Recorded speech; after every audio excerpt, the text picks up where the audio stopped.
Eduardo Cunha adia decisões sobre impeachment. Planalto ganha tempo para ampliar alianças. Greve de peritos do INSS deixa mais de 500 mil de pessoas sem benefícios. Os alimentos que ajudam na concentração dos estudantes na prova do Enem. Morte de Miele surpreende parentes, amigos e fãs.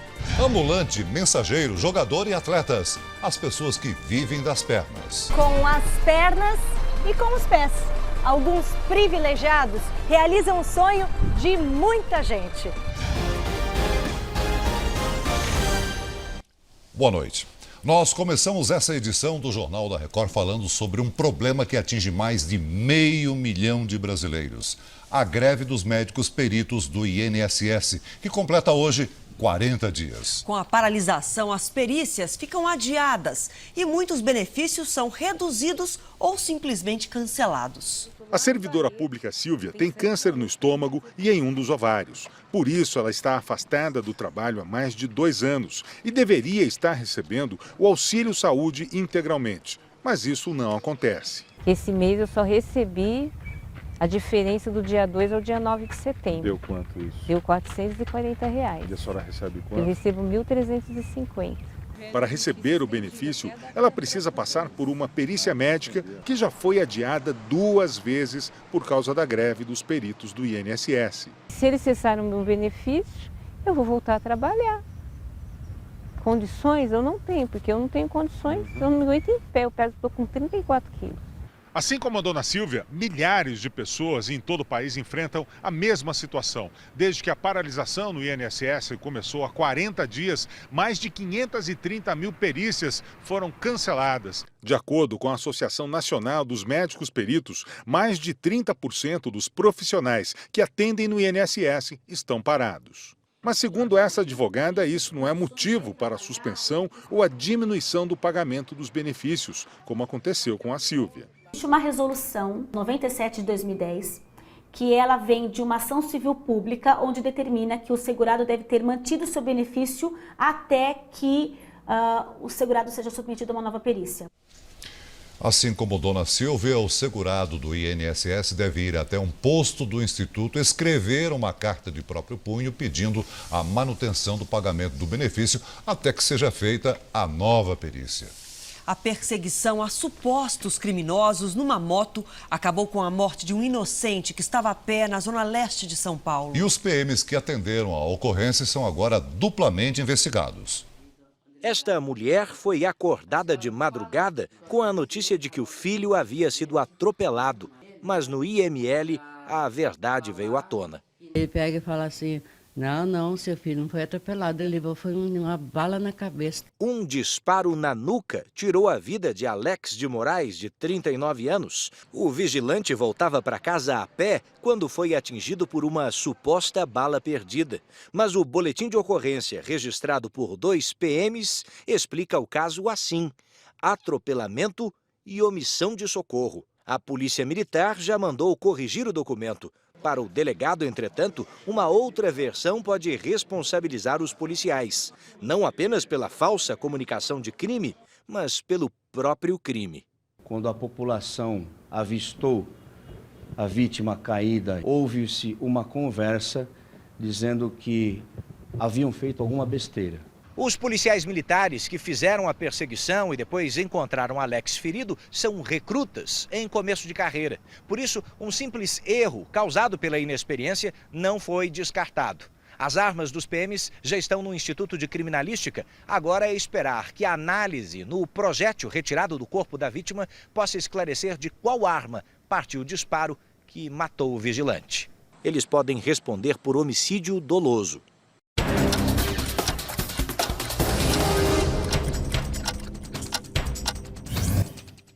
Briga entre motorista e passageiro termina em acidente na zona norte de São Paulo. A discussão teria começado porque um homem se irritou com as paradas nos pontos durante o percurso. O motorista perdeu o controle do veículo e bateu num poste. 10 pessoas ficaram feridas. O passageiro fugiu.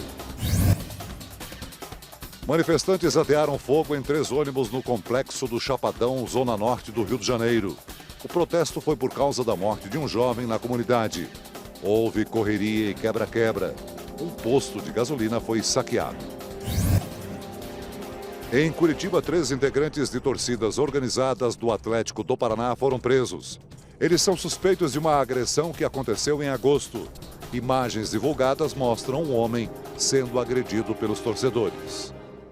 O clima tenso deu uma esfriada em Brasília. O presidente da Câmara adiou decisões sobre os pedidos de impeachment de Dilma Rousseff. Petistas negam um suposto acordo para livrar Eduardo Cunha da cassação.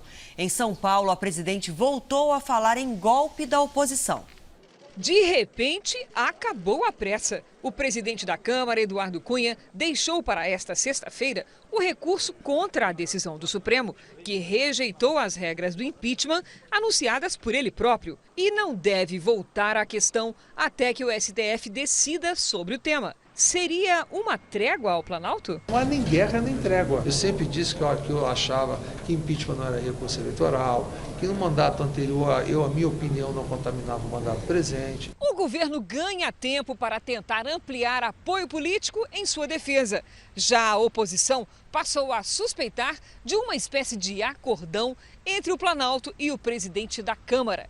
Em troca do freio no movimento pró-impeachment, Eduardo Cunha passaria a contar com a proteção de petistas junto ao Conselho de Ética, onde o deputado enfrentará um processo de cassação de mandato por graves acusações de corrupção. Nunca fizemos esse tipo de conversa e nem faremos, não faremos nunca esse tipo de conversa. O presidente do Conselho de Ética promete o julgamento de Cunha ainda para este ano e garante que o presidente da Câmara não terá tratamento especial. Eu vou proceder julgando uma representação contra um deputado. A presidente Dilma mantém a agenda de viagens. Hoje, em São Paulo, entregou unidades do Minha Casa Minha Vida e, para uma plateia de pequenos agricultores, voltou a atacar a oposição. Setores da oposição tentam uma variante de golpe. Tem tudo de golpe. Cara de golpe, pé de golpe, mão de golpe, mas que tenta passar como sendo uma manifestação oposicionista. O ministro da Fazenda disse hoje na Câmara dos Deputados que sem a CPMF, programas importantes do governo podem ser prejudicados. No início da audiência, um dos líderes da oposição se irritou porque Joaquim Levy conversava durante o discurso do deputado. E se a presidente Dilma não cair agora, ela vai cair em março. É isso que eu estou tentando dizer para Vossa Excelência. O líder do governo rebateu. A presidenta Dilma nem vai cair agora e muito menos em março.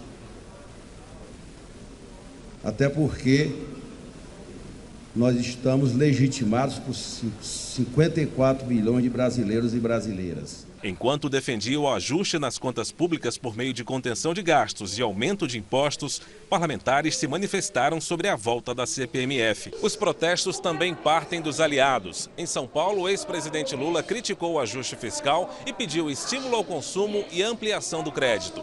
Joaquim Levy prometeu melhoras na economia com o reequilíbrio fiscal e a queda dos juros para a retomada do emprego. Se a gente não tiver a CPMF, tem um certo risco de alguns programas importantes, seguro-desemprego, a proteção do trabalhador, virem a ter risco. Agora as notícias internacionais com os nossos correspondentes.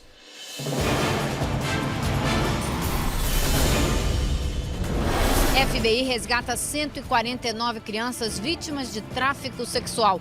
A mais nova tinha 12 anos. A operação desmantelou várias gangues de tráfico infantil em hotéis e cassinos de dezenas de cidades americanas, entre elas Atlanta, Denver e Seattle. Mais de 150 adultos foram presos. Piora o estado de saúde da enfermeira escocesa com ebola, Andrea Tal. Pauline Cafferkey, internada na unidade de isolamento deste hospital em Londres, sofre com uma grave infecção. Ela contraiu ebola em Serra Leoa e já havia recebido alta no começo do ano, mas o vírus permaneceu no corpo e na semana passada voltou a se manifestar. Israel impõe novas medidas de segurança para conter onda de violência. Herbert Moraes. O governo aumentou o efetivo policial em todo o país e a presença de tropas na Cisjordânia e na fronteira com a faixa de Gaza. Bairros de Jerusalém foram bloqueados e postos instalados para controlar o acesso à região. Hoje houve mais ataques e 2 terroristas foram mortos. Veja a seguir, chuva de granizo atinge cidades no Rio Grande do Sul. E ainda hoje, na nossa série especial, todo cuidado com as pernas é pouco para quem depende delas para sobreviver. Morreu hoje no Rio de Janeiro o ator, diretor e produtor musical Luiz Carlos Miele. Ele tinha 77 anos e sofreu um mal súbito em casa. Essa foto foi tirada na madrugada de ontem. Um dia depois, Miele foi encontrado sem vida pela mulher Anitta no escritório de casa, na zona sul do Rio. Destruída, né? Tá arrasada, quase 50 anos de casados. Surpresos, os amigos lamentaram a morte súbita do cantor e produtor musical, que também trabalhou com os maiores nomes da música brasileira nos últimos 60 anos. A gente não consegue chorar muito com a partida do Miele. A gente lembra, aí começa a lembrar das coisas engraçadas, que é ótimo isso, né? Miele foi um dos apresentadores do programa que comemorou os 50 anos da Rede Record em 2003. Atuou também na Escolinha do Barulho. Miele gostava de dizer que produziu uma geração de ídolos da MPB e continuou em cena para trabalhar também com os filhos desses artistas. Era muito conhecimento, né? Era muita sabedoria. O corpo de Luiz Carlos Miele será velado na Câmara dos Vereadores, no centro do Rio, com a participação do público a partir das 7 horas da manhã. O enterro está marcado para as 4 horas da tarde desta quinta-feira. Tudo começou a dar certo na vida dele. Tudo começou a dar certo. De maneira que ele foi numa hora muito boa para ele. Ele estava muito feliz.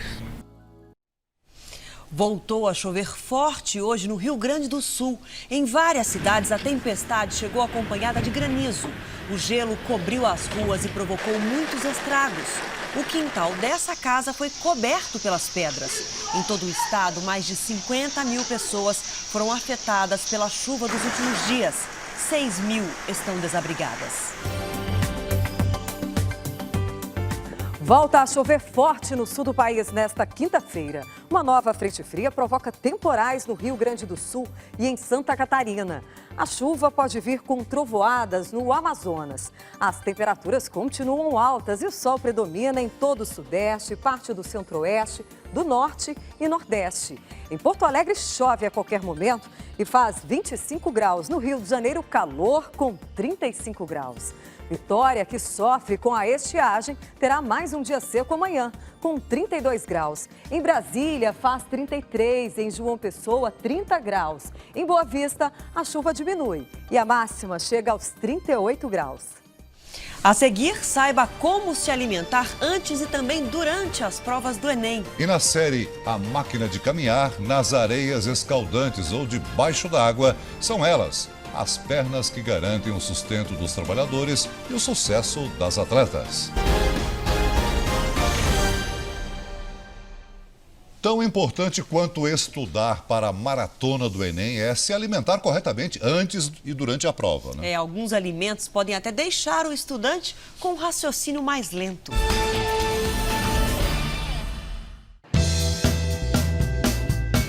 É uma correria que começa cedo e é desgastante. Mas agora já estou bem cansada, eu acordei 5h30, agora são 6 horas, e agora até às 11 horas estudando. Eles são os maratonistas do Enem. E como todo atleta, a Jade, de 17 anos, tem que se alimentar corretamente, a começar pelo café da manhã. Um leite com achocolatado, um pão. Para esta nutricionista, está longe do ideal. A gente pode colocar um iogurte natural com chia, tá? Que vai te dar uma boa energia, e uma fruta. Não pode faltar na dieta dos vestibulandos um elemento que todos eles aprendem nas aulas de química. Esse aqui, o zinco. Nozes, castanha, elas são ricas em zinco. E o zinco é importante para o cérebro. Os portões para fazer a prova do Enem abrem ao meio-dia e a prova começa 1h30 da tarde. Segundo os especialistas, o ideal é almoçar. Você costuma almoçar, Jade?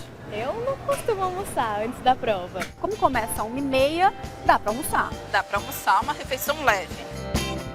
E o mais importante, durante o Enem, não dá para ficar de estômago vazio. Fome mais sede é igual a queda no desempenho. Elas levam a gente para qualquer lugar e, em muitos casos, elas mesmas garantem o sustento. Profissionais dos campos de futebol, das piscinas e até das praias que têm nas pernas a ferramenta de trabalho e a chave do sucesso.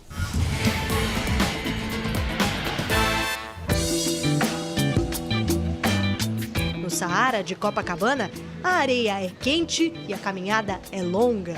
Os nômades da praia dependem da lábia e também das pernas.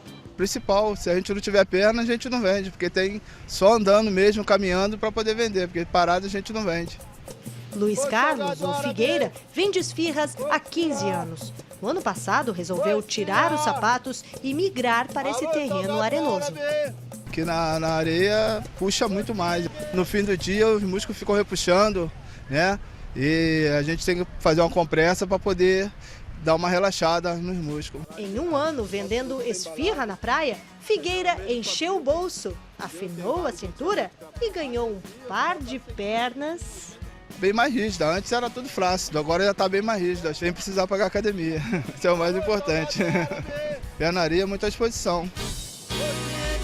Disposição é o combustível de quem ganha a vida com as pernas, de quem pedala para se sustentar. Ronaldo percorre até 100 quilômetros por dia. O que começou como paixão virou meio de transporte e agora é um meio de vida. Ele é ciclista mensageiro. A gente montou um negócio de bicicleta porque a gente gosta de bicicleta, né?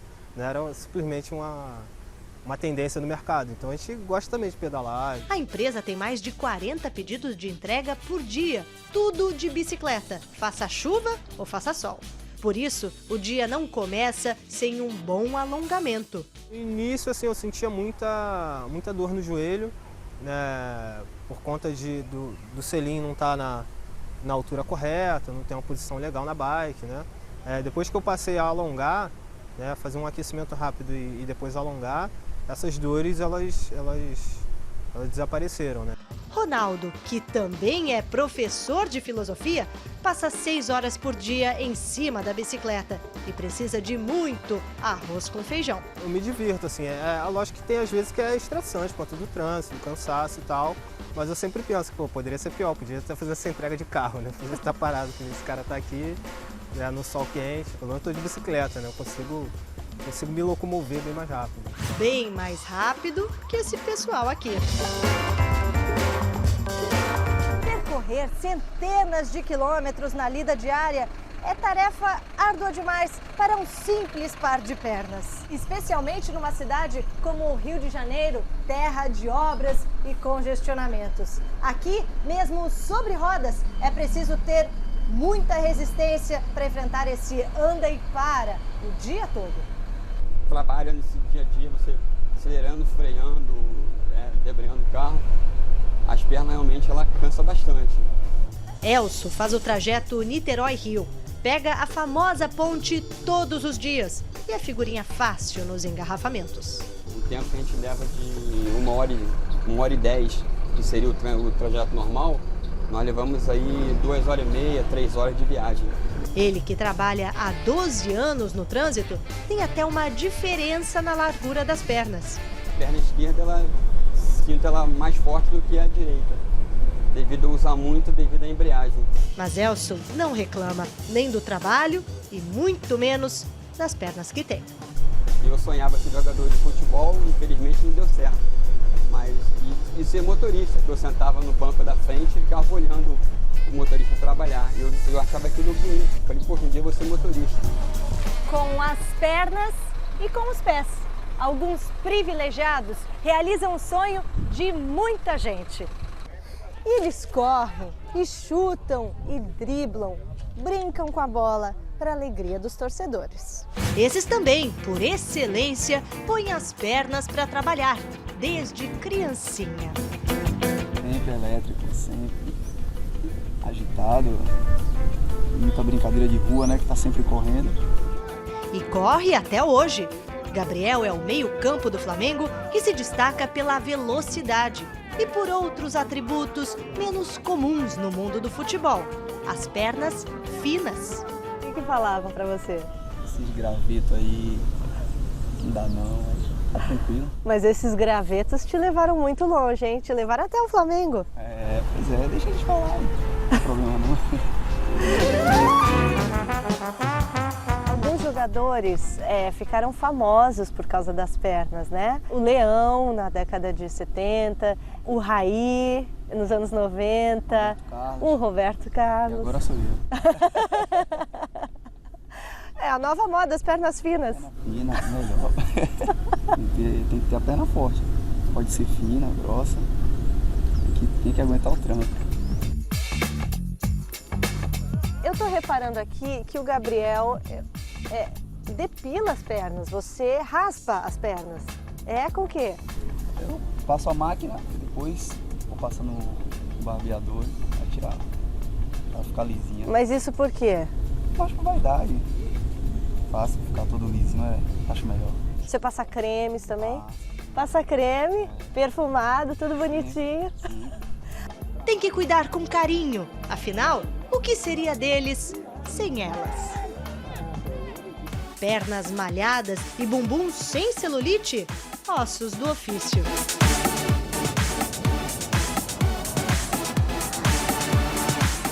Para as atletas da Seleção Olímpica de Nado Sincronizado, pernas bonitas e torneadas são consequência natural da rotina de treinos. As pernas são o nosso instrumento de trabalho, né? Sem as pernas a gente não faz nada sincronizado e a gente está com elas sempre para cima. Quando não está para cima, ali mostrando a ponta de pé, extensão, a beleza delas, a gente está com elas para baixo fazendo força. Então, perna é tudo no nosso esporte. No nado sincronizado, as atletas perdem pontos se tocarem no chão da piscina. Por isso, as pernas ficam que nem turbinas. Para a gente ficar em cima da água e fazendo todos os movimentos, a gente tem uma rotação da perna o tempo todo sincronizada para a gente ficar sustentando. Embaixo d'água é uma guerra. Se você reparar, nossa canela vive sempre roxa. A gente tem hematoma. Nós temos hematomas, né? Às vezes na competição a gente tem até que cobrir, as meninas têm tatuagem, tem que cobrir, porque as pernas têm que estar sempre bonitas também. Bonitas, não é maquiagem iguais. Não é só no rosto, né? Nesse balé aquático, esporte e arte trabalham em sincronia, assim como técnica e beleza. Atributos que elas têm de sobra, se bem que nem sempre concordam com isso. Às vezes a gente vê no vídeo e às vezes a gente repara assim, nossa, essa televisão aí tá engordando. Não, hoje eu tô bem, minha perna tá bonita. O Jornal da Record de hoje termina aqui. Fique agora com a Batalha dos Confeiteiros. Até amanhã. Boa noite, até amanhã.